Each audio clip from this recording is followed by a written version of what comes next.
So thank you all for joining us tonight. My name is Mohammed Sultan, and I'm an emergency physician. I work at a couple of hospitals on the Lower Mainland and on Vancouver Island. And we're here today on the traditional and unceded territories of the Musqueam, Squamish, and Tsleil-Waututh nations. So thank you very much. We've got a great program. I want to start first by introducing our first speaker, Celia Joseph. So Celia has a very unique ancestry, which will give her a very unique perspective into what's going on today. So on her father's side, she's Indigenous, and on her mother's side, she's British and Jewish. And so that gives her a very unique perspective on colonialism and genocide, and of course, the Palestinian struggle. So Celia is a graduate of the UBC Critical Indigenous Studies program, and she's the executive director and a co-founder of a couple of institutes that work to promote the artwork of Indigenous artists. So Celia.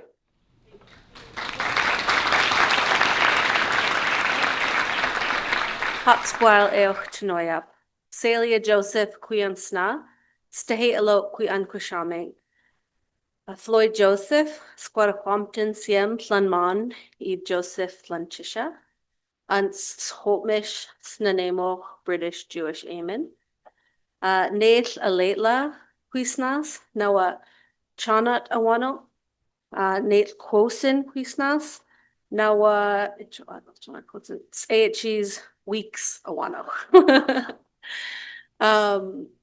Yuan Hut and Squallowins Quins were Quachnomiop, what Hum and Squallowins Quins were nom ati tuchnut. Eoch Squile, Chenwa, Sot, Quinmal Chuan, Eoch to Munman, what Quinmal Chuan, Eoch to Munman, not to Gaza, Eoch Squile, on Hum and Squallowins. On Winaux, Quetli Heba, on Winaux Gabor, Chenwa, Sot, Chenquan Mentomiop, Eoch to Ahamasquium, Eoch to As. Squamish, it's Tsleil-Waututh Stalmo. So hello everybody, my name is Celia Joseph. My ancestral name is Teheilot, and I come from the Squamish and Snuneymuxw First Nations on my father's side, Chief Floyd Joseph. He's a master carver. And on my mother's side, as Muhammad said, I am British and Jewish. My grandparents are buried, my great-grandparents are buried in the Orthodox Jewish cemetery in Victoria, in unceded Lekwungen territories. So I do come at this conversation from a few intersections. I wrote a piece for the Capilano Review recently, which you could check out after. It's more eloquently thought through than my ramblings at any given time, live and unscripted in early postpartum. But it's called From My River to Your Sea, and it takes place at the mouth of the Capilano River in the village of Hemochiston, where my father lives. And it's my prayers and offerings from my river through the Salish Sea, over to Gaza, over to Palestine, and just thinking about all of the intersections of what our people have gone through, all the intersections on both sides of my family. On both sides, we know suffering and we know the loss of our children. But what we do know is that that history can never, we can't let it repeat itself. If you know suffering and if you know colonialism, you know to see it when it pops up. Even if people try with smoke and mirrors and rhetoric to make it more confusing. As Indigenous people here being actively colonized, we know, we feel these hairs stand up on our arms when we see what's happening in Gaza, because it's all too familiar. And when people are being losing their jobs or their livelihood or being imprisoned or being ostracized for speaking up about something, then typically we know that too. We know just how powerful rhetoric can be and what it means to be dehumanized. And we should all be recognizing this as it happens and be familiar with that as it happens.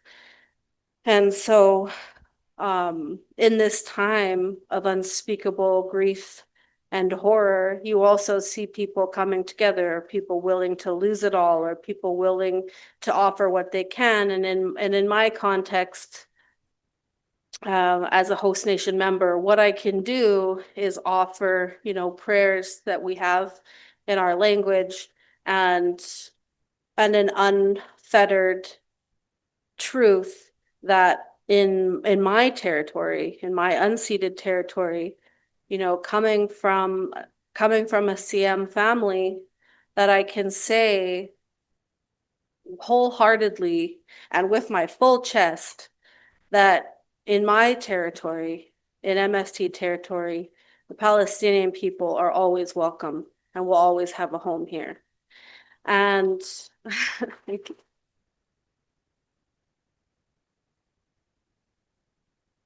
and that I, as a people who are grieving the mass graves of our own children, and the people that will wear shirts in solidarity with those children, we have a moral imperative to stop the continuation of children being taken from their homes or taken from their families. It hits really close to home as I, with my daughter here, Alayla, who comes and stands with me when we speak, and my 5-week-old Quosin.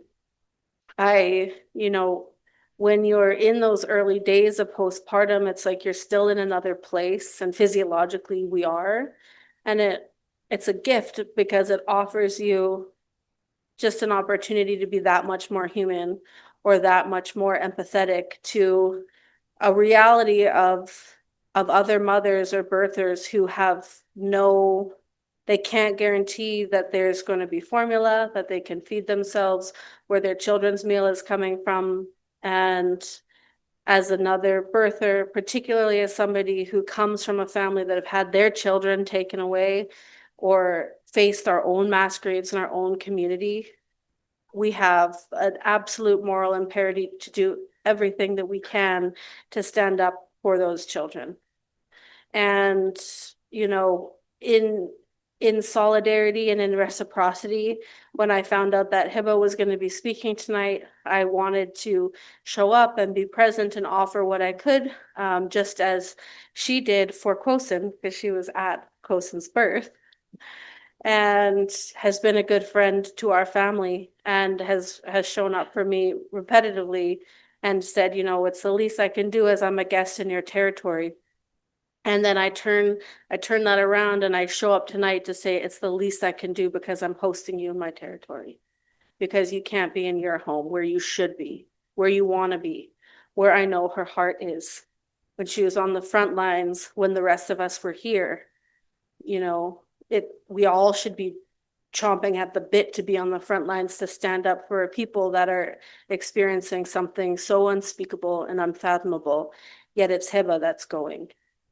To touch her homelands and be in her homelands when she couldn't be there and then have to leave, to have paperwork to go home because of a genocide and catastrophe, not just because she wants to go and break bread in the land of her ancestors. So I think of that grief because I'm so rooted here. My language comes from here. The sounds of our language and our dialect, it all comes from these mountains, and our knowledge of who we are as a people is intrinsically connected to this place. And it doesn't translate anywhere else. So I know that connection, and I can't imagine what it is to be not allowed to go home. So it's because of that I'm driven in my deepest reverence and solidarity with the Palestinian people today, tomorrow, forever, until we can go break bread in your homelands together in your ancestral territories. So these are just some words that I wanted to offer as we host a displaced people. And I hope that these words can offer some type of blanket as you fight the fight until you can go home and you can welcome me into your territory. And I relish in the day when that can happen. Inshallah, in this lifetime. So our people, we open first with the language, and we explain first to the ancestors that are in our territories why we're gathering. So that's why I spoke in Skolmish. And everyone comes, some people have a couple words, some people have a few sentences, and you just offer what you can. And we also pray through singing. And so I'm gonna hold it together. I'm gonna offer a really old Skolmish lullaby. And the words are actually, "Don't cry, baby. We're on our way to see your grandparents."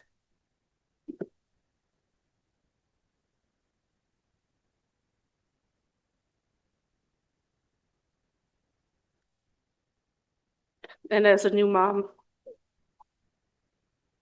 I want that to be the biggest concern for parents, that they just need to get their car ride done quick so that their baby can stop crying and they can go be with their ancestors and their relatives. That ought to be your biggest concern as a new parent, not any of the other things that Gazan parents are facing. So this is my prayer from our river, from our waters over here in the Salish Sea to the shores of Gaza.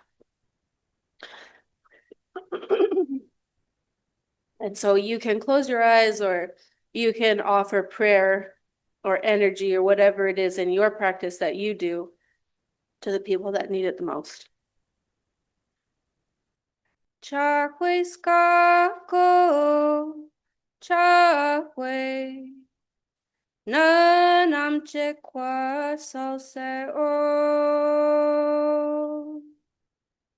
Chakwe skako, chakwe, nanam chekwa salse o.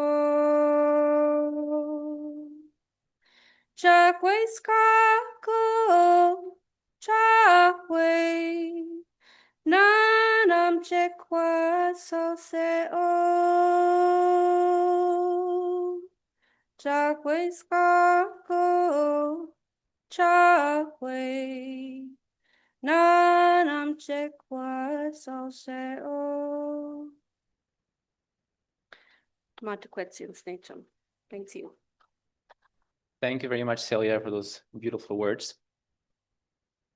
I just want to briefly talk about our organization, BC Physicians Against Genocide, and then we can go ahead and start the program. So we are a group of physicians who came together after witnessing the genocide in Gaza. And this is a phenomenon that has happened in pretty much every city in the world. Healthcare workers are getting together because their medical organizations and their governments, they are not calling out what's happening. And it is our moral responsibility that not only do we provide medical care, but we have to use our position as a leverage. And our role as physicians is so much more than just providing medical care, but it's also to prevent death.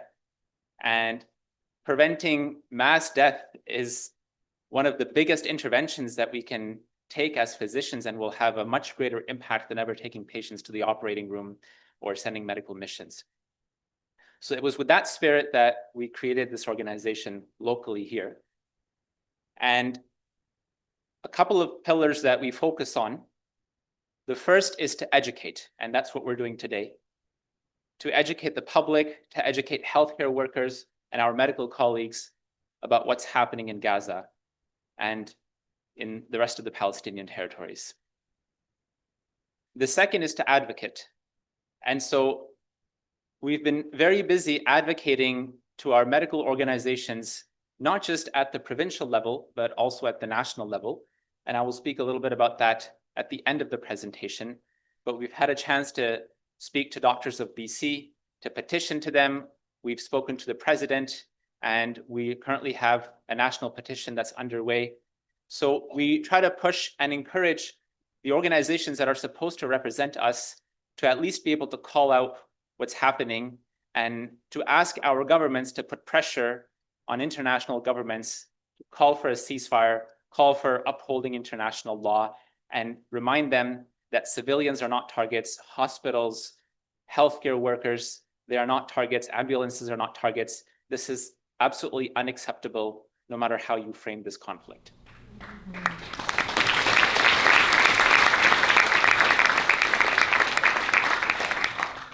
And the final pillar of our work is to defend. So as we know, within the medical community, speaking out about Palestine often comes with risks, and we want to be there with our healthcare colleagues, and especially within the medical community, for physicians and for junior learners, so residents and medical students, that if they ever face any sort of harassment or discrimination or any sort of bullying for speaking about Palestine, that we are there for them. So that's just a brief summary of some of the work that we do. And like I said, towards the end, I'll tell you a little bit more about how you can get involved. And we'd love to see your involvement with future initiatives that we take. So we'll go ahead and start the program. So I'm going to first introduce Dr. Gabor Maté, who needs no introduction. So he's a world famous author, a physician. He's a world expert on trauma. So he has lots of insight to offer. So he's going to be our moderator, and I'll have him introduce the other two speakers. So both speakers will give their portion of the talk, and then if anybody has questions, just raise your hand. We're going to write down the questions, and then we'll collect them, and then at the end, we'll compile all the questions and then try to answer some of those from the audience. Okay, so we'll have runners that are present in the room. If at any time you have any questions, just raise your hand and we can give you a little card to write down your questions. Okay.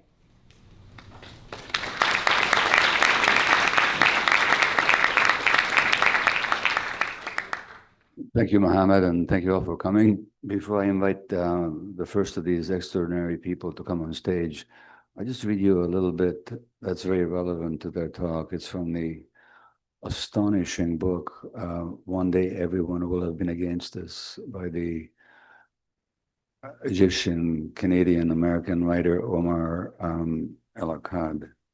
And he's talking about how Palestinians die. And here's what he says.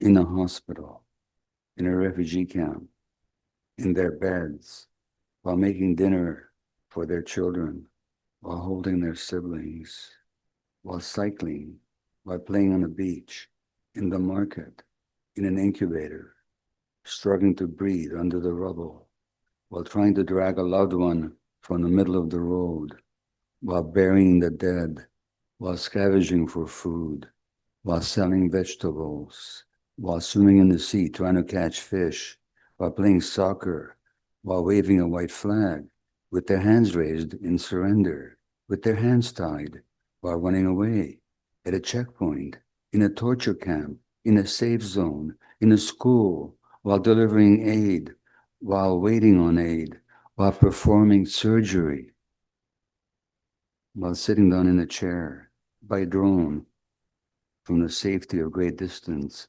live on air, away from sight. Now, those of you that have heard Deirdre's extraordinary interview this morning on CBC Radio, it was mentioned that within the last day, 2 hospitals were bombed. And the Israelis always say, well, there were tunnels underneath it. Well, Haaretz newspaper today revealed that that was false information. There was no tunnels under that hospital. The tunnels that they showed were under a school. And as Deirdre pointed out in her talk this morning, so what if there were tunnels? Given the decades of bombing of Gaza, of course they have tunnels everywhere.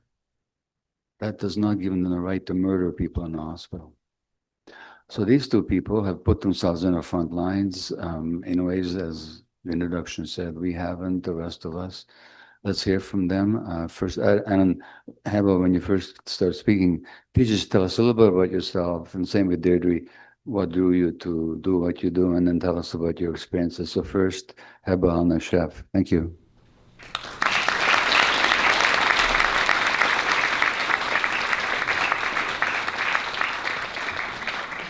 Hello, everyone. I just want to thank you so much for showing up today. I know probably after a full day of work, rainy day, you just want to cuddle up at home in a cozy blanket and just relax on your couch. But still, you chose to stand up here, show up. So I so appreciate you all. Thank you so much for the organizers. I honestly have no words of appreciation to the amount of effort you put to pull us all together, to our lovely facilitator and my co-presenter, Deirdre. Thank you so much. As you can see here, so this is a picture, selfie, not your usual selfie, in Gaza. My name is Heba Nashef. I'm 38-year-old. I know I don't look like it. A lot of people told me, couldn't believe it. I was 37 when I was there. So I am of an Arab descent. I was working as a midwife and surgical first assist in Gaza for 6 weeks at Al Auda Hospital in Nusayrat. And today marks the Nakba, so May 15th. A year ago, I was supposed to enter Gaza. And unfortunately, I couldn't because the crossing that I was supposed to take was invaded and destroyed. So I had to wait. So I entered Gaza on June 6, 2024, and I left on July 18th, 2024. So as Muhammad said, the framework of this presentation, we're gonna review the devastating realities of working in a targeted and collapsing health system. And how can we collectively advocate for justice, equity, all the ideals we stand up for as healthcare workers. And finally, with my co-presenter, after she presents, we will talk about call to action, accountability, and solidarity with our Gazan colleagues and healthcare workers. Some people say, why? Why did you decide to go? Isn't that intense? You can't just donate money. Don't go and risk your life. I've been always drawn to humanitarian work, and I think it's important to pay it forward and contribute to the well-being of our fellow humans and how interconnected we all are. As I witnessed the suffering and inequity across the globe caused by settler colonialism, greed, land, and resource theft, what we call geopolitics, I wanted to make an impact on improving women and babies' health. So as I was scrolling through the terrible images from Gaza on social media, I told myself I had to do something. I felt accountable and I needed to action my solidarity and commitment. My heritage helped, obviously, and I had long waited to assist on a medical humanitarian mission. So eventually I told myself, I can do it. And I don't have an excuse not to, and I can help the Palestinians during the genocide. So I felt that my life was not more precious than Palestinians, and I have what it takes to be there.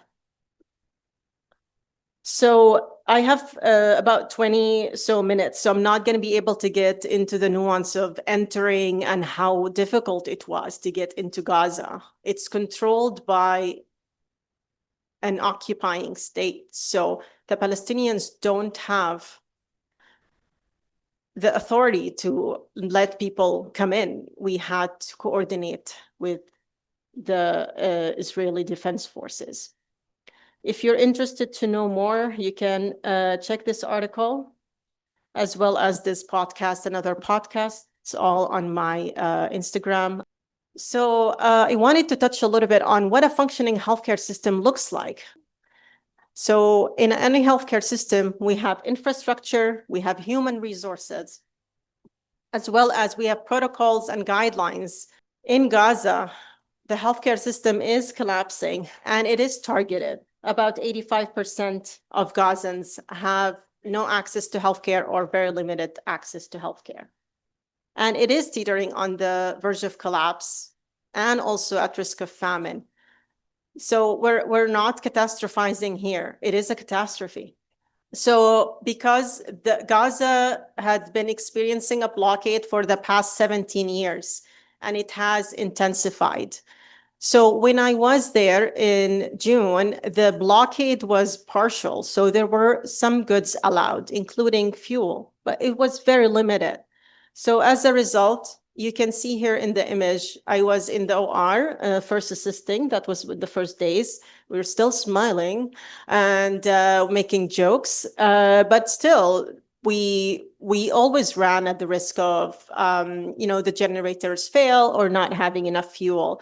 And in some hospitals, people were using mobile phones to, as you probably seen on Instagram and different social media platforms, that people didn't have fuel to get lights. So luckily we had lights, we had electricity.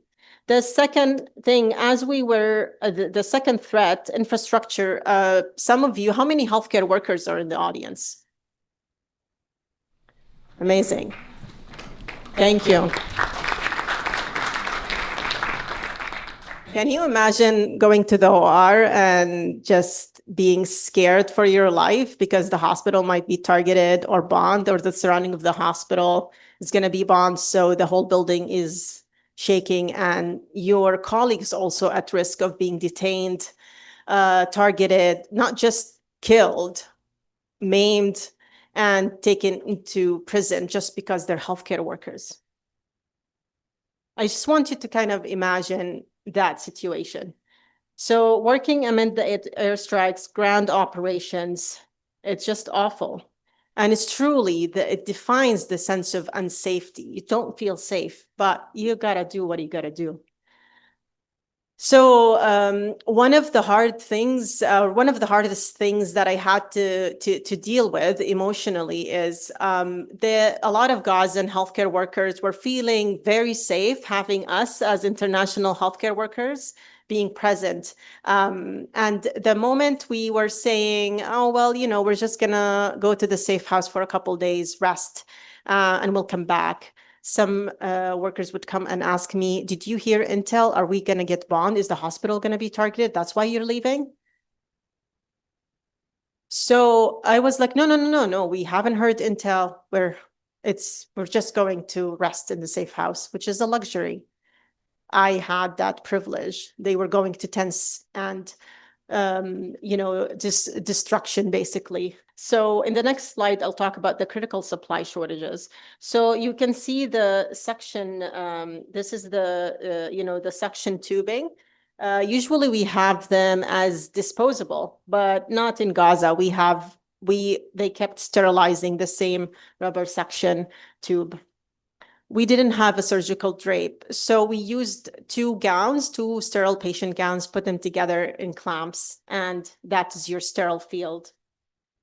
And scrubs, they didn't have access to scrubs. So you go to a hospital, you have a change room, you have access to scrubs in all sizes, they're clean.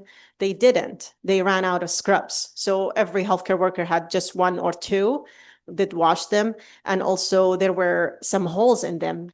So this basic supply is not going in. So this is my sterile field as well. So using the sterile gloves packaging to create a sterile field. We're getting maybe about less than 20% of needed medical supplies. Now it's completely different. It's a complete blockade. Nothing has entered since March 2nd. So you can imagine working in such scarce resource setting.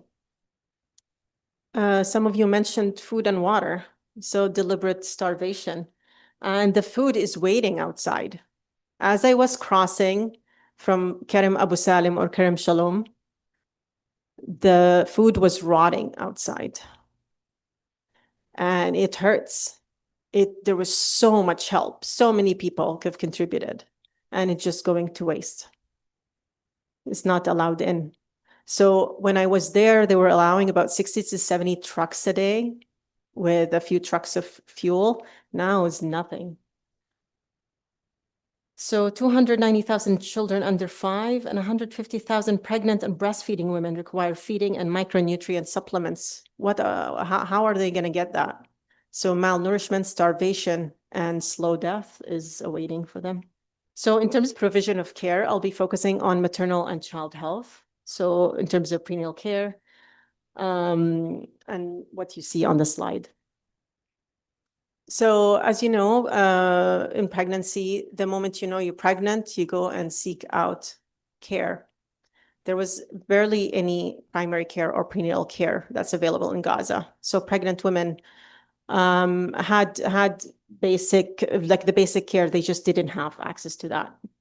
So you usually need some tests, ultrasounds, like the healthcare worker or a midwife to provide emotional support, advice, and relevant and timely pregnancy information. That was difficult to get by. So I'm going to share this video about a pregnant woman's story that I think it's important for the Palestinian voice to be heard. Can people hear it? But people can read the translation because they're not going to understand anyway. So she's speaking Arabic. So she was talking about how she was sleeping with other 20, like sharing the sleeping arrangement with 21 people. Her kidneys were hurting because there was no water. There was, she did not have, she lost her appetite and malnourished. She couldn't eat canned food. So no eating disorder. She just didn't have an appetite, and canned food was hard. So she usually wakes up at 6 a.m. She starts the cleaning and fetches water. So there's clean, so there is sweet water and there is salt water. The first targets after the beginning of the onslaught on Gaza, the desalination plants. So people did not have access to clean water. You have to go and fetch, and it's quite the trip to go get clean water. So when you go turn on your faucet, you just get water. You're not recognizing, is it salt, is it sweet? You just drink, you brush your teeth, you do all of that stuff. You don't do that in Gaza. So the salt water, you wash the dishes, you wash your clothes, and then you get the sweet water, which is for consumption, whether food, you wash your face, you wash your hair, because imagine you're in the ocean and you just keep washing your hair with that water. Not so great for that morning routine. And then she's like, I cannot keep living like this. We think we've adapted and we've coped, but I can't. And I'm worried, where am I going to give birth? Am I going to give birth in the tent? I'm really terrified. And I just want this war to end. It's so difficult to even take a breath while you're pregnant.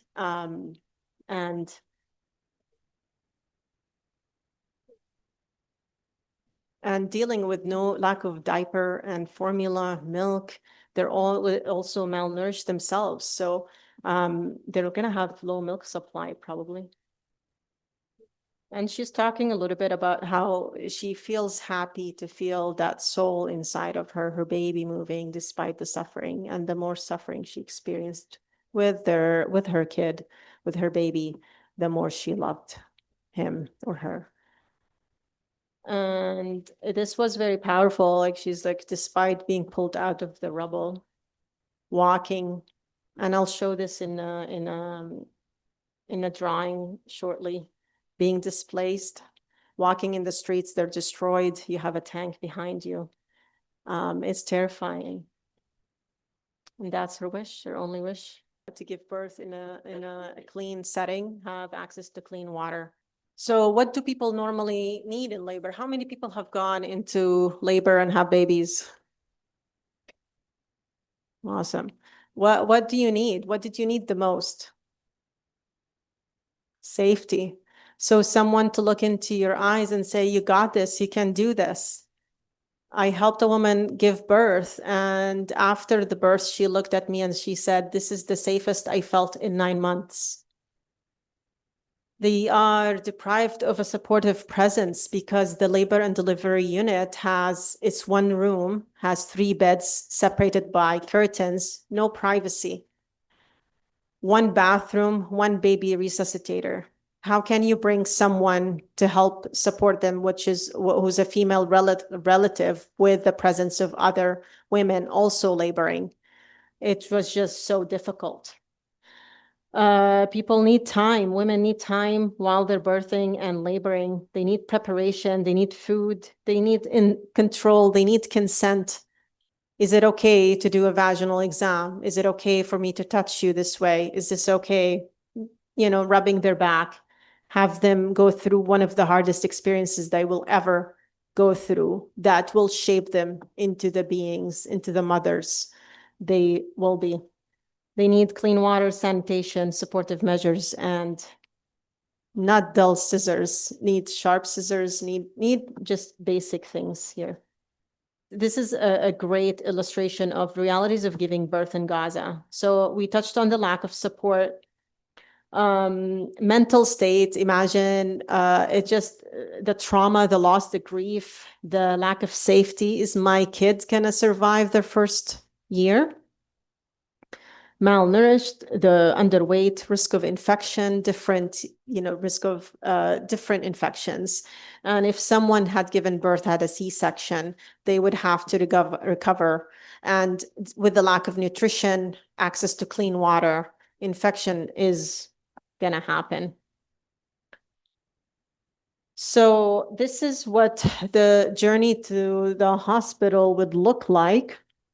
So you can see there are the roads here, what she was referring to, Salah ad-Din Road. So basically it was the main road in Gaza, completely destroyed except for some parts of it. So it's very hard to drive through. She might be walking or be on a donkey cart. There's a lack of transportation because of lack of fuel.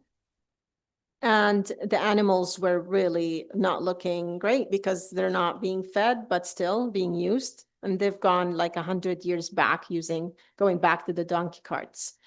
Quadcopters. So we had the constant buzzing of drones day and night, and it's a psychological it's a tactic of psychological warfare. You're being surveilled every day, every second. So the buzzing is throughout the whole time. Quadcopter is a type of a drone that has a machine gun attached to it. So you see a quadcopter, you're not gonna live to tell that you've seen one. So you're walking through and trying to evade that. Living in hot tents. So living, especially in the summer, 35 degrees in plastic and humidity 100%. Quite uncomfortable. Hospitals are overcrowded. There's a lack of supplies and lack of beds. And at some point, some women had given birth on the floor because there were no beds. So this room here, you can see the bodies stacked. So this is, there's a lot of time, a lot of the time, there was no refrigeration. So people would have the bodies in those rooms for days. So this is what it looked like out the hospital. And this is the front. This is full of people. So this is before the onslaught on Gaza. So it was empty. Now it's just full. You don't have it empty like this, except being in the middle of the night. There is this door here that it's a room. It's a very small room, has a window, and that was the morgue. So my first day at Al Auda Hospital, how did it start? It began with an orientation, and then as I was finishing the orientation, the building began shaking. And we didn't know what was going on. There was a fire belt and bombardment. What is happening was just constant, nonstop for 2 hours. We didn't know what's going on. Women were screaming. People were just terrified. And the doctors, nurses, midwives, they're like, stay away from the windows. So we stayed put until it was over. And it turned out that it was a raid just behind the hospital to rescue 4 hostages at the expense of 275 Palestinians. And as a result, after the bombing stopped, then the mass casualty came in. And as people were coming in, I didn't go downstairs. I went downstairs later that day. And you can smell, it's like when you look on Instagram, your phone, you're not engaging all of your senses. When you're there, you're smelling, you're smelling the blood, you're smelling all sorts of smells, and you can sense the fear in the air. And it was just a horrifying scene that there are no words to describe. That night, there was a woman who was in labor. She was coming to have her sixth baby. She was screaming in agony, and her cries didn't seem like the usual cries during labor. And it turned out that she had witnessed 5 of her children and her husband murdered in front of her. And she went into labor that day, that night. Imagine her pain and trauma. So she had her baby, and we had to sedate her so she can cope with her pain and trauma. I looked at my colleagues and they said, yeah, this is not the first time. We've seen this so many times. It's awful. And we moved on to the next. So after that mass casualty, there was just bodies stacked in that room. Okay.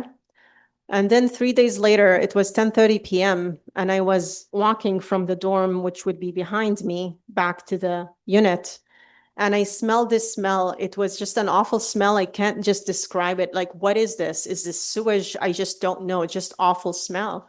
So I asked the cleaner, what is this smell? She's like, you see that room, it has the bodies and they've been there for 3 days because the ambulance couldn't come and pick them up. Because usually they would have a mass grave for that many people and just put them all together.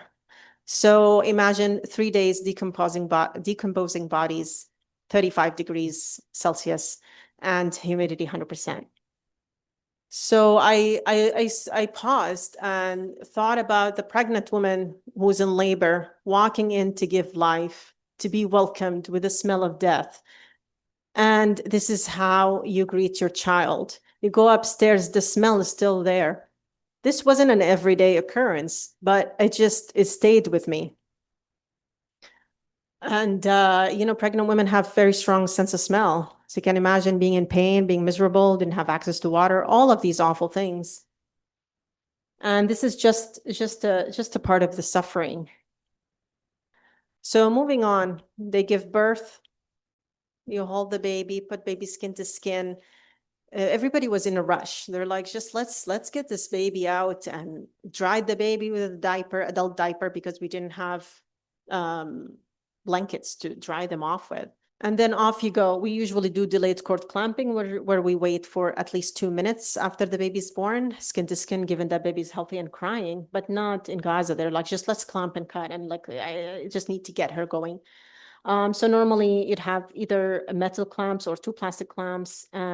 Sometimes in Gaza on the other side here, you see the lack of supplies, and I had to use a razor blade to cut the cord because we ran out of sterile supplies and I don't have scissors anymore. So I'm using a razor blade. And this is a picture I took to show that this clamp was, that there was a lot of umbilical cord clamps that were faulty, and they would actually might snap at any given moment. And that speaks to the dehumanization of Palestinians, where they receive supplies that are faulty, that could lead to their kids dying. If this cord snaps early on, the baby bleeds and you don't catch it, baby might bleed out. So the midwives here shows an innovation in Gaza, where they took the earlobes of the masks, cut them, put them in sterile or in alcohol, and they used this to fortify the cord, the umbilical cord. So just in case. So I'm going to move on to the staff, how it feels to be a healthcare worker in Gaza. So there's the emotional and psychological impact. So the acute and chronic stress that they're dealing with. So as a Gazan, witnessing the extreme suffering and mass slaughter, personal loss and displacement. So I was doing a day in the OR, and as you do, you start your day with a cup of coffee, It was so hard to go buy a cup of coffee. It was just difficult. So I forgot my cup in the dorm. So I'm left to look for a cup. There were no cups around. So I found this mug. They're like, hey, can I use this? And so one of the staff members like, yeah, use it, sure. So I was looking at it, admiring the kids, and like, whose kids are these? And like, we're just making, it's making small talk and asking what's up with this mug. On the other side, it says, may the little ones be blessed. As I was drinking coffee, the staff person was saying, I don't remember if it was a nurse or I don't know, I can't remember who I was talking to at the time, but they said, listen, these are the kids actually of the charge OR nurse. I was like, oh, Abu Karim, that's awesome. Yeah, how are the kids? They're like, well, unfortunately, one day he received a phone call. They were 6 and 11 at the time. And those kids were killed in an airstrike in front of his sister's home while they were playing outside. So I looked at the cup and I was like, oh my God. And yeah, and she was like, yeah. And then he showed up a few days. He buried his kids, showed up a few days, came back to work. And whenever I worked with him, he was just one of the most generous men. And he had one daughter, and his wife had just given birth when they lost the sons. So imagine. So yeah, the staff member was like, yeah, don't you dare break it. It's not going to go well. So I said, I promise, I'll take care of it. I drank my coffee very fast, washed the cup and put it away, the mug. The other thing, the healthcare workers, they're burnt out. They're working for 16 hours straight or so, not little rest, barely any sleep. The moral injury, an anguish from just impossible triage. Do I let this person live, die? No, this might not be worth putting the resources. This person's going to die anyway. Let's move on to the next. And they have limited coping strategies. So we talked to one another. They had such relief to have international workers to talk and share their stories with us. And smoking was a big thing. And it was so expensive to get by a cigarette just to kind of help take the edge off. And it was so difficult. So again, they're humans. They're not perfect. So on my last day, on July 16th, I had worked with another midwife. I couldn't find a picture with her, Sana. So we were working till 4 p.m. I had decided to do a full 24 hours that day because it was my last day. So we worked together, had babies. She went back home at 4 p.m. at the end of her shift. Then around 10 p.m. that night, bombardment around the hospital started. And then people were coming in, mass casualty was coming in. And I heard this person there was like awful screams, like horrifying. I'm like, what is going on? So I was on the second floor. There were no labors happening. So I decided to go downstairs. I was curious because I'm like, what is happening? So I went downstairs where the ER tent was, and as I was walking, I saw just a bit further 2 midwives standing there as well, and they were waving, saying, "Heba, come, it's Sana." So the midwife I was working with during the day, she had been injured, and there was shelling that caused her arm, and we didn't know if it's going to be amputated or not. And she kept asking me, screaming in agony and pain, saying, "Heba, am I losing my arm? Is my arm gone? Is it gone?" And she had a tourniquet, and she had her arm wrapped in a bandage. As the doctors were unwrapping, you can see the extent of her injury. So you can see through here, you can see the bone, the blood coming out. And I was just shocked. The anesthetist assistant came, who was a colleague as well, came with ketamine, because I was like saying, can you please just give him more pain relief, more ketamine? And as she was giving her the pain meds, she was herself shaking, because you see your colleague, you think, am I next? Am I going to die? What's going to happen? So I held her hand and we waited till she was able to get into an ambulance and go to another hospital. The hospital I was in was mostly a maternity hospital, did not do surgeries like this. It was more complex. So she had to go to Al-Aqsa. So her husband was with her and they got into an ambulance and went. We went back upstairs to labor and delivery. We were all shook. I was with Reem and another midwife, and we just debriefed and we talked about how awful this is. Could happen to any of us. And she was just sleeping in her own home and been injured like this. And she's a midwife. She's going to lose the function of her arm. What is she going to do? And then when we were talking, then all of a sudden there were more bombing happening to a point where I just found myself jumping behind the desk and ducking down, thinking there might be another blast, and this is gonna be like an actual hit to the unit. Another midwife just ran, left her shoes behind, and ran the other direction. It stopped. And then a few women came in labor and we continued as if nothing had happened. And we helped them have their babies. The women did not want to come to this hospital because they were worried about getting bombed and getting injured, but they had no other choice to give birth in a tent alone. So they came. And after the first couple of weeks in Al Auda, after the active bombardment, people did not dare to come near the hospital because they were scared. So this was my last day. And one of the midwives held me and said, listen, if you're thinking about staying, just go. You have the chance to go, stay alive and just go. We don't have an option. You do. Don't stay longer. So you wonder what their morale was like. So I said, despite having this difficult experience and the loss and all the things I mentioned, we still were able to laugh through. And the sound is not there, but it's on Instagram. You can hear the sound. But this is all the OR crew. They're really a fun bunch. We would just laugh and crack jokes. And it was just amazing.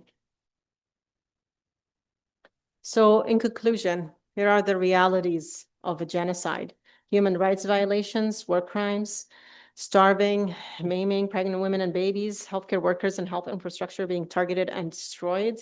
And that results in of Gazan society collapse. So thank you so much for listening. Thank you.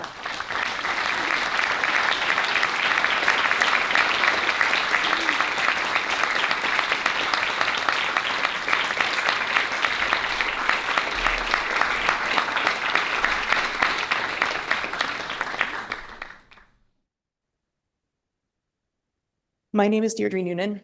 I'm an orthopedic surgeon. I've been to Gaza 5 times. 3 times were before the genocide. I spent a year and a half living and working in the Gaza Strip, in the northern half, living in Gaza City, working in Jabalia camp. I went back in October of 2024. And I was most recently in Gaza for 2 months. I left Gaza on April 17th.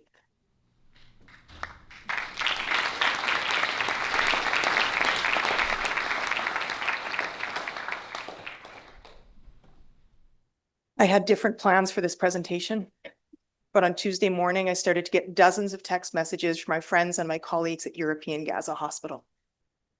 That is my hospital, under all of those plumes of dust and smoke from multiple airstrikes. This is the security camera footage from the entry gate of the hospital. The building back there is the building where the on-call doctors and nurses sleep. And right beside it is the building where my apartment was. As the camera pans around, you can see the emergency room. Not only was this a functional hospital at the time it was bombed, there were actually 284 patients just on the other side of the hospital waiting for medical evacuations with their relatives. You might have seen some of the images of a bus halfway into a hole in the ground. That was a World Health Organization bus that would have been used to evacuate sick children and their relatives. This is one of many direct attacks by Israeli forces on a functioning hospital that is full of patients and staff and visitors, and that is a violation of international law. All right, so this is a video that was from the BBC today. It was a film taken by an international surgeon, Tom Potakar. He's a colleague of mine working for the same NGO that I was working for. It shows the hospital. The main strikes were all outside the hospital, between some of the hospital wings, in the parking lot for the ambulances, in the areas that were used to get into the hospital. But they damaged the hospital, as well as extensive cracks in the walls, pieces of the ceiling collapsed. This was a specialty hospital that had almost 400 beds. You can imagine what it would be like in Vancouver if we suddenly lost 400 beds of a hospital. This is a press release that was released today by the Ministry of Health in Gaza.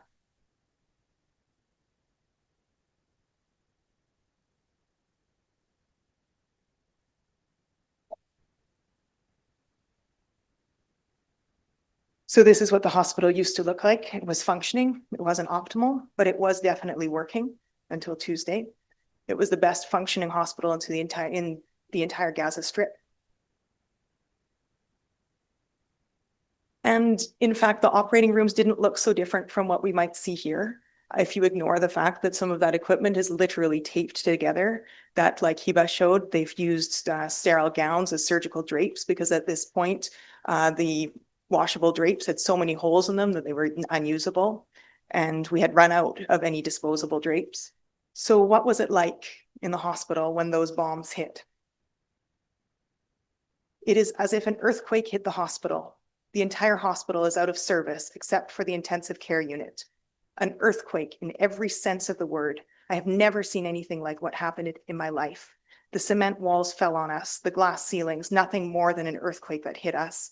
Many colleagues inside the hospital were injured, and I was minutes away from death. Those are the words of Hassan Ali. He's a 22-year-old dentistry student. He was working as our translator, and for the last 6 months, he's been living inside that hospital.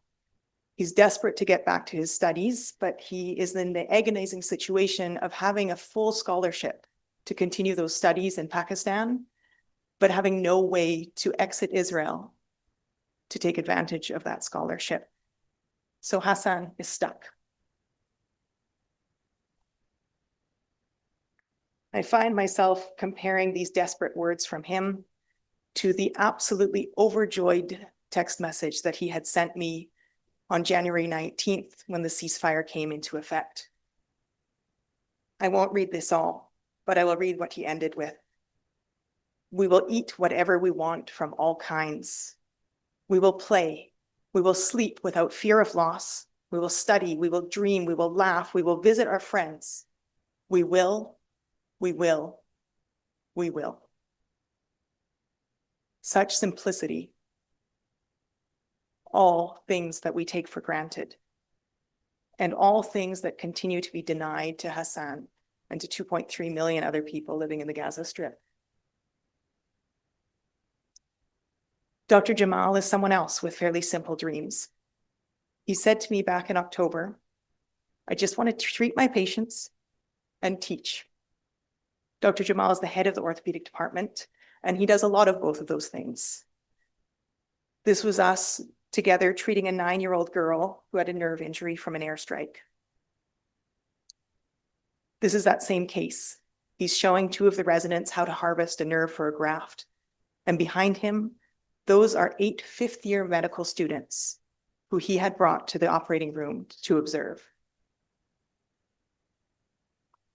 I absolutely loved working with Dr. Jamal, and the feeling is mutual, which is not what is in evidence in this photo, but I love it because it's completely unlike either of us. But this is what we degenerate to when you stick us in a meeting for a while. This is on the Facebook page of the European Gaza Hospital, and I cannot count how many of my friends in Gaza from years before took a screenshot of this, cropped out my very bored face and sent it to me.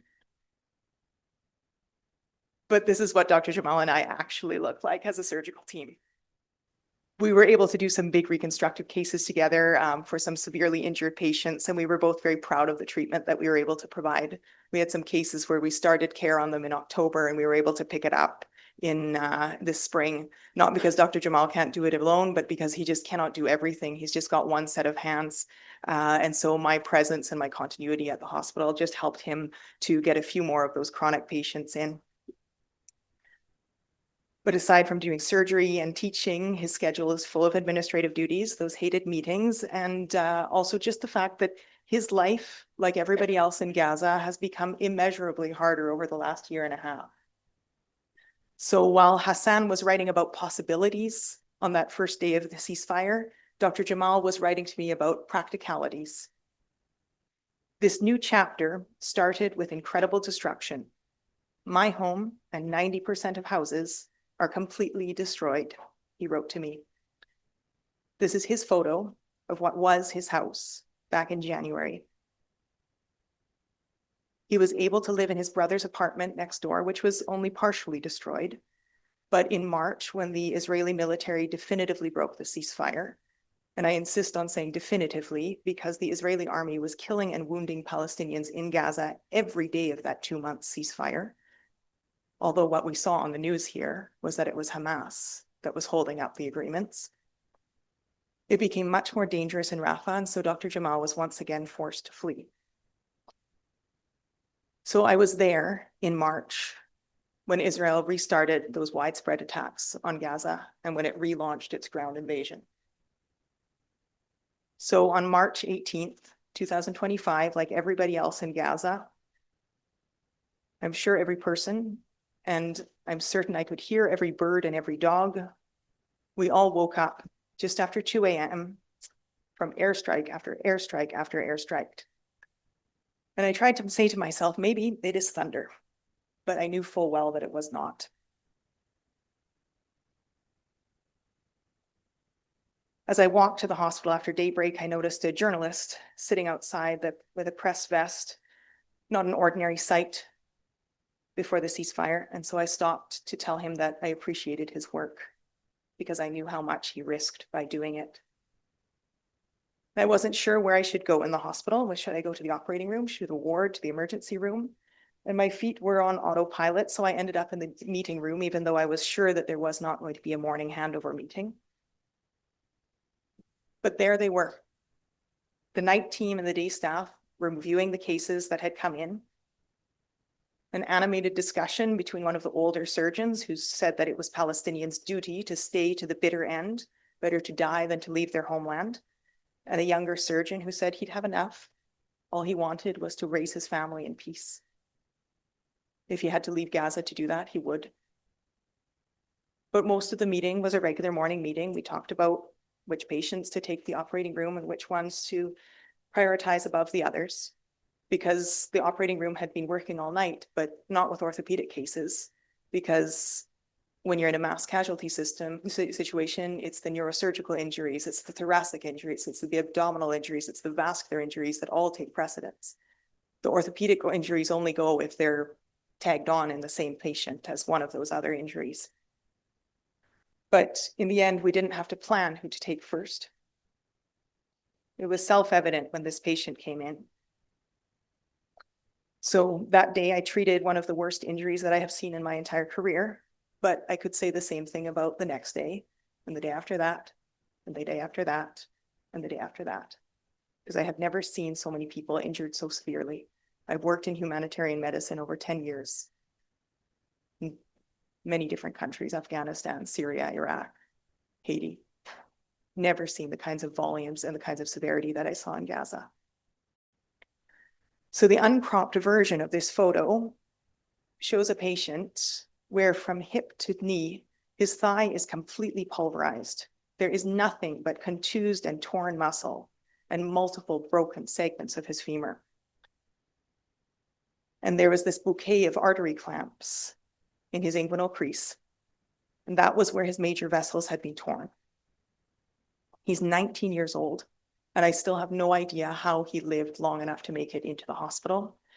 Either his family members or the paramedics were able to slow the bleeding. The doctors in the emergency room stopped it. before he'd lost every drop of blood in his body. And so we decided to amputate his leg before we moved him from the stretcher to the operating table. And it took exactly one cut of the scissors, because that is all the tissue that was left attaching his leg to his body. So we disarticulated his hip. We removed the ball from the socket. And it is my least favorite orthopedic operation. It is so destructive, but the only other option is death. And so I spent weeks, myself and the other doctors, struggling with this huge wound in a difficult area with absolutely no tissue to close it. And every time I saw this young man and his brothers on the ward, they were so full of hope. They said, "Did you close the wound? When will you close it?" And I was still worried about keeping him alive. I don't know what happened to him. He eventually had urological complications and we had to send him to another hospital. So I don't know, but I know that even the best case scenario for him is awful. At 19, he's probably not even written his graduating exams for high school yet. Now he's got no leg. There's a chance that they've had to amputate part of his genitals. 19 years old with a whole life ahead of him. This was another patient I saw later that day. She is 7 years old, and she came in at the same time as two other 7 years old little kids. One had a ruptured globe, one had a depressed skull fracture. And this little one, who apparently was playing with some pink markers before she was injured, she had a fracture just above her elbow, which is the kind of fracture that kids here get when they're playing at a trampoline or they fall off the monkey bars. But of course, the cause of her injury was much more sinister. And it seemed unimaginable to me that that same weapon that caused that young man's leg to be torn from his body could also cause such a minor fracture in a little girl. And it took me back to those very academic ideas of blast injuries and all the different ways in which a person can be affected. But I remember being taught that it was the distance from the blast that determined what type of injury you got. But in Gaza, I saw people with 3 or 4 categories of injury. And after a few days, I'd see the infection for this category 5. And this image does not have what is included in many other breakdowns of blast injuries, which is the psychological trauma. And honestly, not just the psychological trauma to the patient, but to the staff who have to treat them, because they've all had a close call at one time or another, maybe more. Many of them have lost family members. Many of them have lost multiple family members. As Heba was saying, a lot of them have lost immediate family members. And then they are additionally traumatized by seeing over and over these people that are injured by blasts and often not being able to treat them optimally.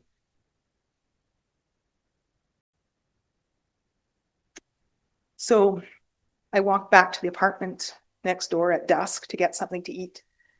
It was Ramadan, and I usually try to fast in solidarity with my colleagues to enjoy the season and break fast together with them, but I do not do sleep deprivation and hunger at the same time. I'm clearly not made of the same stuff as my Palestinian colleagues. And I was also trying to avoid eating with the team because even though they always invited me, I knew that their food supplies were ever dwindling. And I had dehydrated hiking food that they weren't going to agree to share until the absolute last second. So I couldn't reciprocate.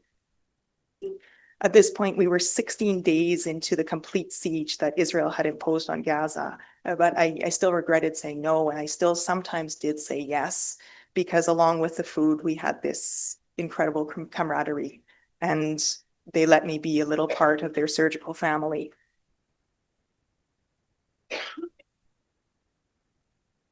At the house, one of the local staff that was with another partner NGO, he brought some of his mom's cooking, some mamul, which are these little date-filled cookies. I mean, it's like somebody brings Christmas cookies to your house when the city's being bombed. And as soon as I'd eaten, I went back to the hospital, but it was probably not why you would guess. It was because I brought my violin to Gaza, and I had started taking it to the operating rooms in the evenings when it was quiet, and I would play and the staff would sing, and they would request music, and they would ask me to play the Backstreet Boys. And then one of the guys who had studied in Russia would ask me to play some Tchaikovsky, and he'd want Swan Lake, but we'd have to open up Google Translate because I don't know what Swan Lake is in Russian and he doesn't know what it is in English. And then they'd ask for some old Arabic folk songs and I would do my best. This is an old video from before the ceasefire, and I hadn't thought that there would be any appetite for these little parties in the middle of these airstrikes. But actually, that morning, Mohammed, one of the anesthesia residents, had said, we need this more than ever now. And so that's me going over with my emergency bag on one shoulder and my violin on the other, and this is Mohammed messing around with the violin. And this is actually the evening of March 18th. And I couldn't believe the ability of these guys to remain playful after all this. So on March 19th, I treated more horrific injuries, but I stole a few moments between cases to call my family and my partner to tell them that I was okay. Because in the early afternoon, I heard that the UN compound had been attacked. I heard that 1 international UN staff had been killed and 6 international and 3 Palestinian UN staff had been injured. More than 280 Palestinian UN staff have been killed in the past year. And I was worried that, unfortunately, since there was an incident involving international staff, maybe it would make headlines and maybe my family would be worried about me.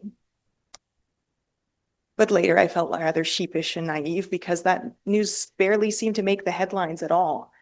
This is Marin Valev Marinov. He's a 51-year-old Bulgarian who was killed. It was more than a month later, on the 25th of April, that the Israeli military spokesperson revised their statement that they had not attacked the UN compound. And they did confirm that, yes, they fired tank shells into that building. I don't know if anybody here saw the first report or the second report. And I should have known. In 2024, Israeli strikes on a World Central Kitchen convoy killed 1 Palestinian and 6 international staff. And I also expected that perhaps the world may take note. But still, as Canadians, we don't know the name of 1 Canadian citizen, Jacob Flickinger. But it made a little blip on the news cycle and then it was gone. And I remember that date and that day precisely because the day before I had learned that one of my friends and colleagues, Dr. Ahmed Al-Makadma, a junior plastic surgeon, had been shot at Al-Shifa together with his mother, Yusra, a family physician. And so I was still reeling from Ahmed's murder. I saw these international people, these white people, these people with recognizable names. And I thought, maybe this will do some good. And it didn't. Because there's always another atrocity to report before we've become enraged about the first. And I don't want to focus on these faces of non-Palestinian people. I want to become enraged about the deaths of the Palestinian people. But I think we are becoming complacent and we are letting the abominable become normalized. So this is March 20th. You won't hear the audio here, but this is me getting out of bed in the morning to the sound of bombing. I'll open up my curtains eventually here and you'll see that my window is taped to try to prevent the glass from puncturing my body when it shatters. And I look out my window and I watch the dust rise from a bombing in the neighborhood. So I arrived that morning to find crowds of people once more at the hospital, patients being pushed on stretchers, in beds, moaning. They were doubled over in pain. People had bandages on their heads and chests and limbs. Their bodies were gray with dust and ash. There's a little plume of smoke. It's hard to see, but it's behind the second tree from the right there, just over the clouds.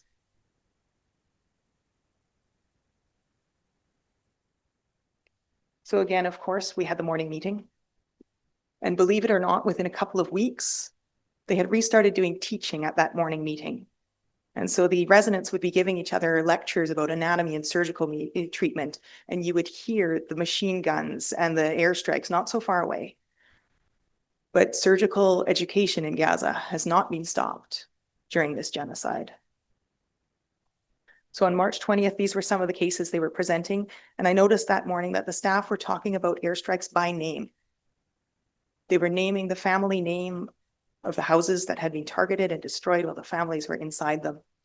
Every one of the people on with these x-rays, they were from the Abu Amra or from the Al Amour families. 2 of them are children and 2 of them are women. And men are not necessarily meant to be killed either.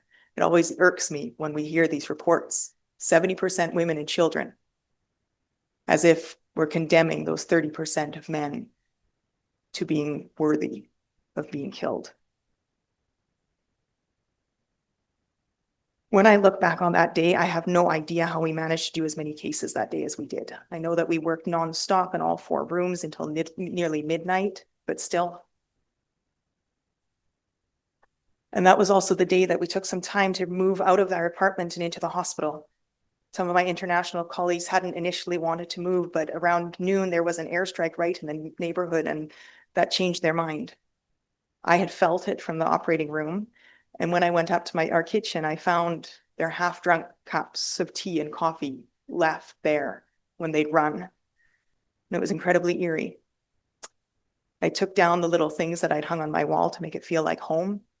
I grabbed some scrubs and some toiletries. And I thought, how on earth would I decide what to take with me if this was my actual home, if I've lived there for more than 2 months?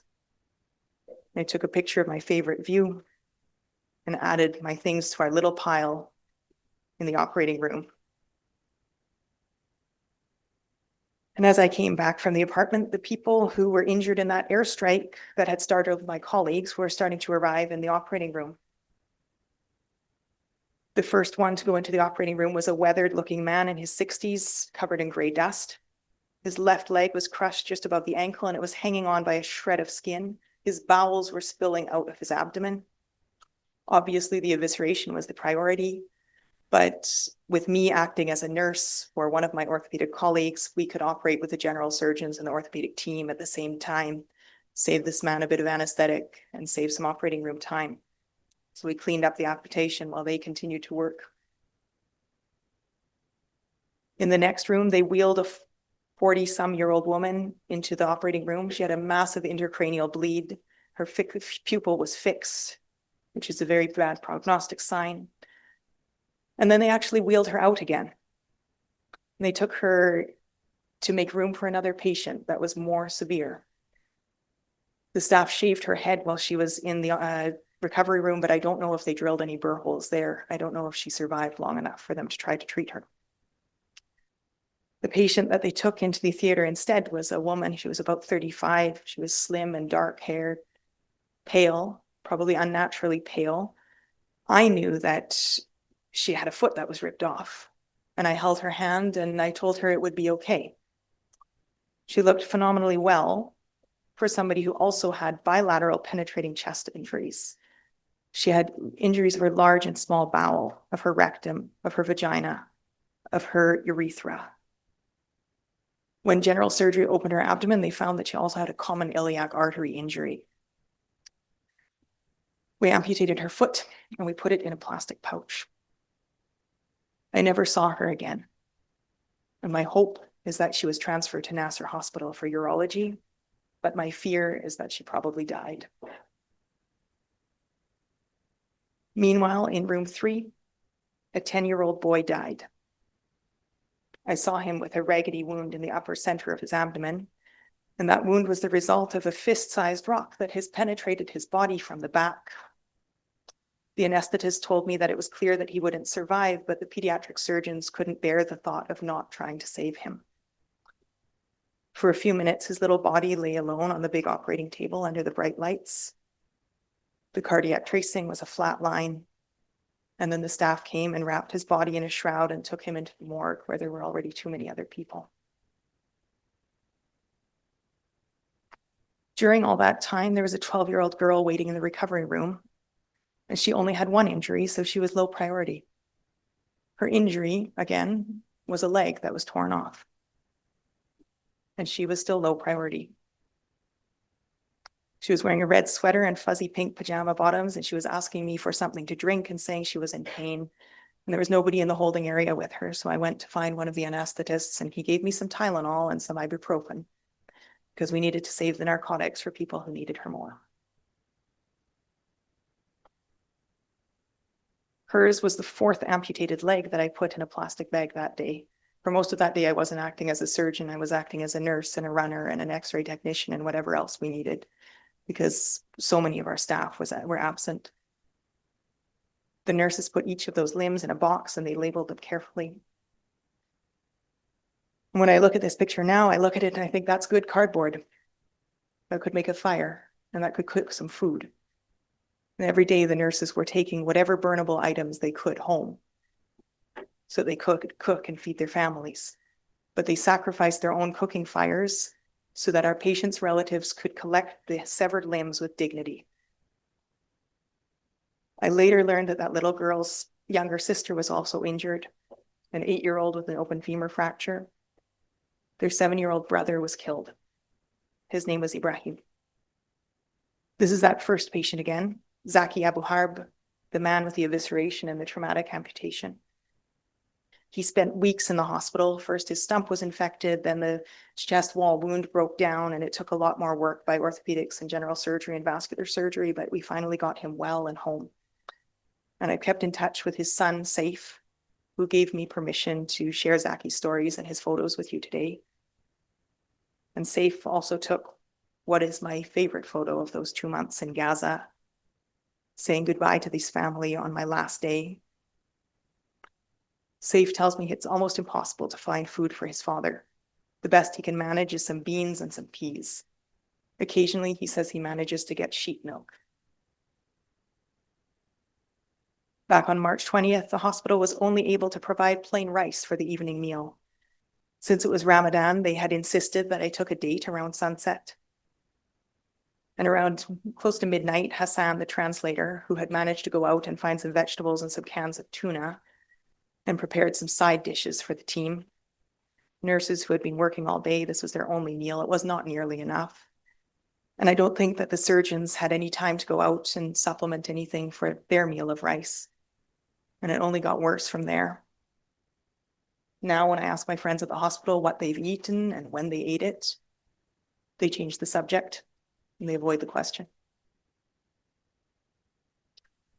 Even though it was past 11 p.m. by the time the staff were breaking their fast that day, they still wanted music.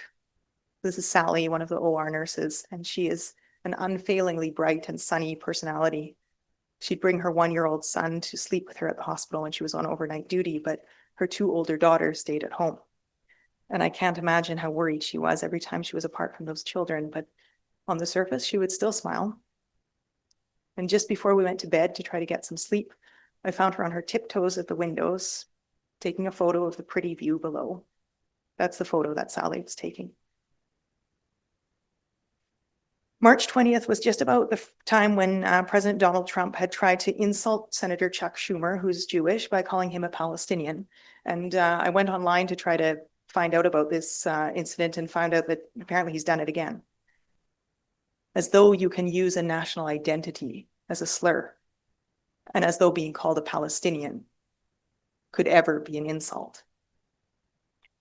So this is what I had written late on March 20th, or maybe very early on March 21st, crouched on a mattress on the floor of the conference room number 2, as airstrikes shook the building. If only it were so easy to become a Palestinian, to suddenly have the grace to offer to share every meal, even when it's only rice. To value a child's life so much that you'll put yourself through the trauma of trying to save them, even though you know you can't.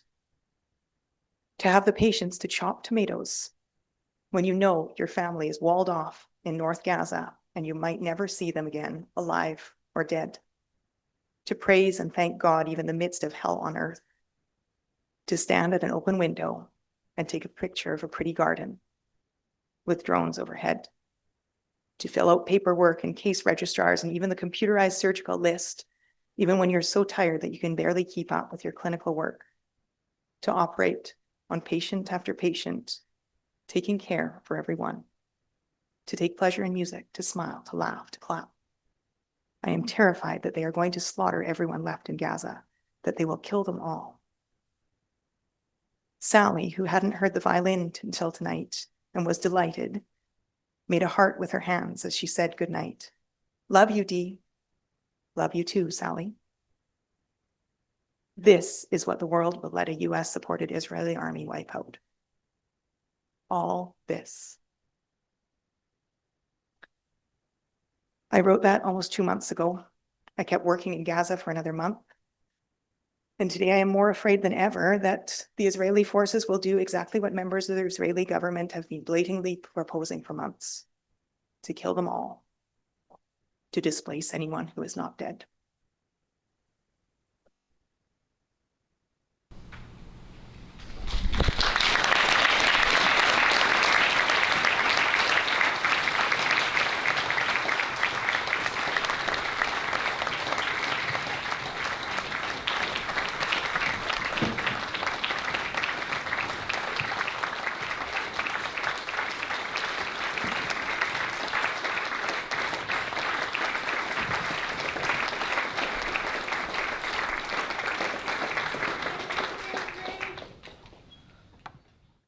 I'm going to ask each of you 2 questions. The first one is purely subjective. I've seen a lot and I've lived through a lot. But I could barely listen to you two without wanting to stand up and scream or weep or something.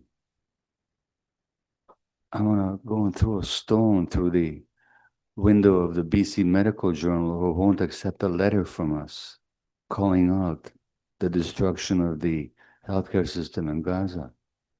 I'm going to shake everybody by the lapels and scream at them. How do you do it? How do you live through all this? And how do you keep going? Can you answer that for me, each of you? Quite possibly the fact that you're actually there doing something takes away your sense of impotent rage. But just how do you do it? Simply, okay?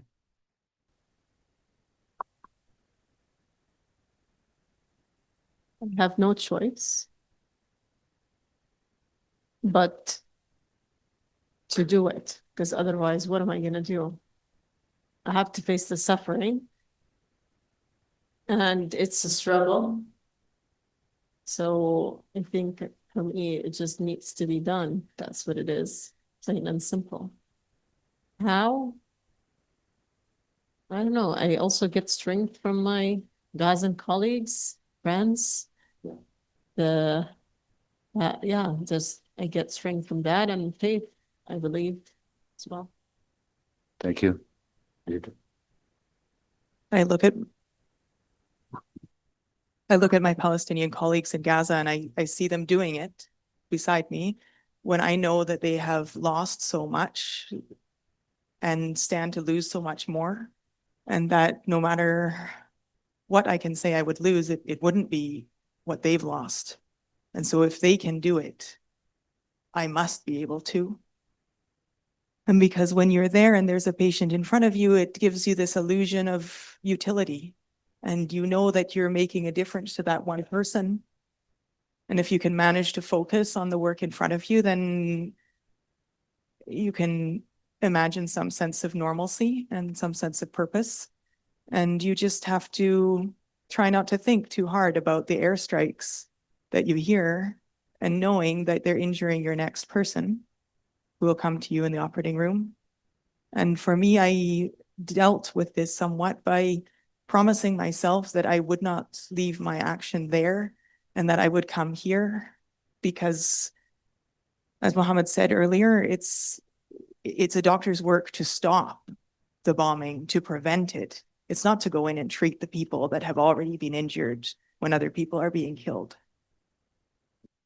Thank you. And I have another question, and we'll take it from the audience. It's more of a systemic or technical one. Heba, I heard you say in the beginning, and I keep reading this, that the Gazan healthcare system is on the verge of collapse. What do you mean the verge of collapse? Like, how is it that it hasn't collapsed? And I know there must be an answer to that because you use your words carefully. So in the midst of these deliberate attacks and tortured deaths of medical personnel, physicians, orthopedic surgeons for that matter, the destruction of hospitals, how's it, I think how's it that it hasn't collapsed? Why is it on the verge of collapse? because there's still some hospitals standing, as long as you have some partially Okay. functioning hospitals. You've got the OCHA, so if you want to look into the United Nations reports and all, they have categorizations for the levels of destruction and what you can call complete collapse versus partial versus Okay. almost. Thank you. And also, I think you might come up with this later, but I just want to add if people will have questions about how to act, learn, etc. So I just want to make sure that we have that bit as well, because that's part of the education, seeing all that information of like, how are they surviving if there's this much destruction? And when you dig into the evidence and the WHO and all, and you see why. It's the people. Yeah. Because Palestinian people have had no other choice but to become incredibly resourceful. And so in situations where I'm not sure that our healthcare systems would have the first clue of how to respond, this has unfortunately become all too normal, not just in the last year and a half, but for decades. And so today, Dr. Jamal was writing to the staff group and saying, everybody who's on the schedule for the morning, get the WHO bus. We're going to Al Amal Hospital. And we're going to work from there. They've been doing amputations and dressing changes and treating patients. And this afternoon, I saw a text message from one of the residents telling his colleagues that 4 mattresses and 4 blankets and 4 pillows had just arrived. So if the ones on call managed to get any sleep, those are there for them. And it's this almost damnable resilience because they keep going. And then we keep asking more of them. And we keep waiting, it seems, for this final collapse. Which Just keeps looming in the background. And You- people you come think- together. We kind of get some resources, some sort of supplies when it was a partial blockade. You get by, but then you're facing the next threat of like, oh, we're running out of supplies. And I think we keep adjusting to this bar from outside. I mean, it used to be shocking when a hospital was attacked. And it's starting to sound pretty normal. It's normal. Thank you both. Is there anybody who wants to ask a question? Just raise your hand and we'll come, Mohammed, we'll give you a mic, I think. I work at a PHSA site in Vancouver. It's an inpatient mental health and addictions control disorder ward. And so there's a lot of talk about, anti-Indigenous racism. And of course, that's kind of like a forefront of kind of in care these days, and health authorities are really trying to kind of commit to. And every morning we have an interdisciplinary meeting. And one morning, the manager of the unit decided to tell us all that she was going to Israel for vacation. And my question is, this rage, very visceral, palpable rage, what do I do with it? Because as you've said, we can't speak out or we're targeted if we do. Speaking out has risks. And those risks are different for every person. And everyone must analyze their own risks before they do something. But I think we don't look at the other side of the coin, because also not speaking out has risks. This does us a moral injury, and it also has a very real mortal risk for people that are under oppression, not only Palestinians, but many other people here beside us as well. This is not my wisdom. This is something that a colleague in BC said to me. It's that you've got to think of both sides when you make these decisions about speaking out and not speaking out. I can't tell you what's right for you, but I can also tell you that I have changed a lot over the years, and I have sacrificed a lot of things, including my sense of privacy, because I would really rather not be up here talking about myself. But taking a stand for me, I have to do it, and I do not want to pay the price of staying silent. I think they have a few more slides. If that's okay, just because it could answer people's questions about what am I gonna do? Because I think at the end of the day, we can share our stories and to answer the question, what can I do and what do I have? Recognizing different power dynamics and our positionality. This talks about learning, understanding, and acting.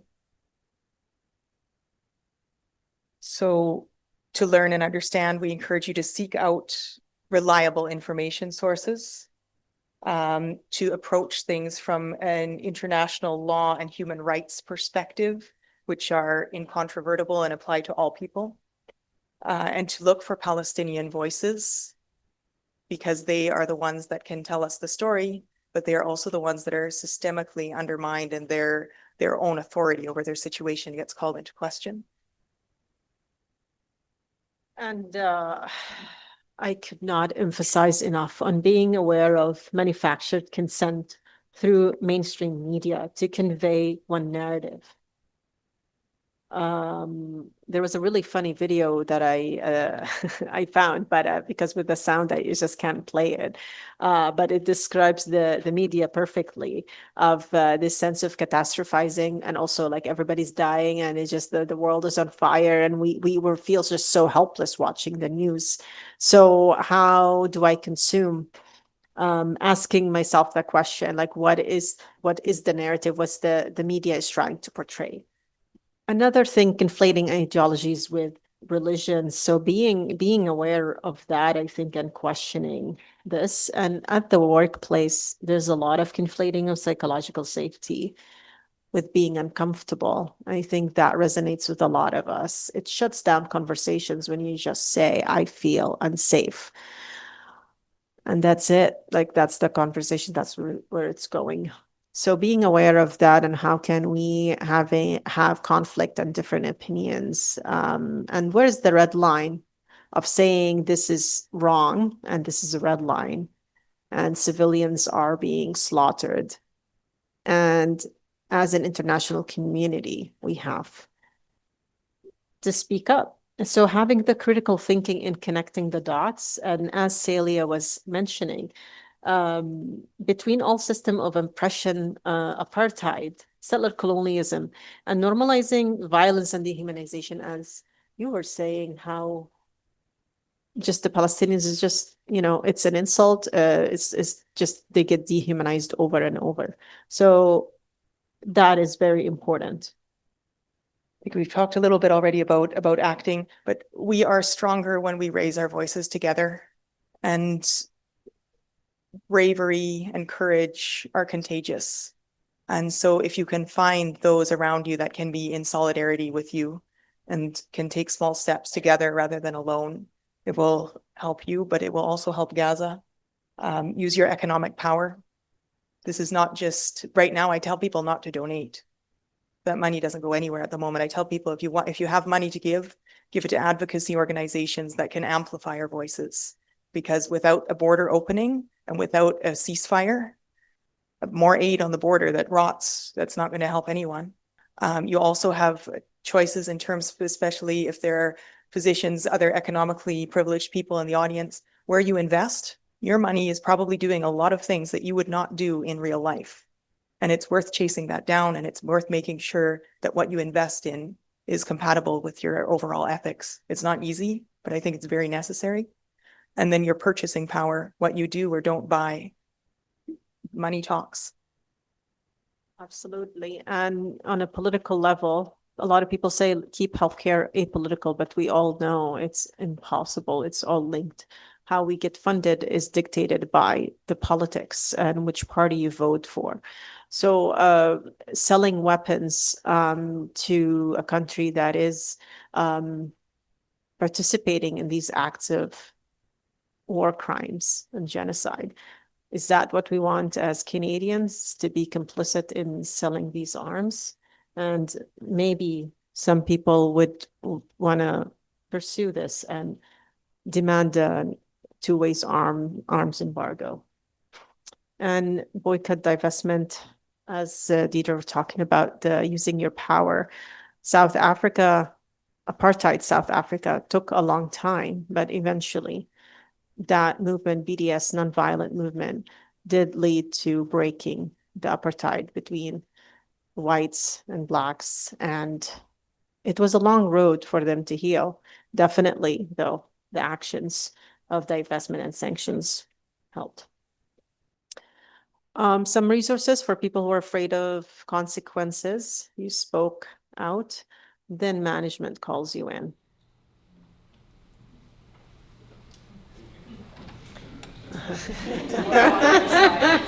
So it's very, very good. I love this slide. It's from the Healthcare Alliance for Palestine. And I think that's it.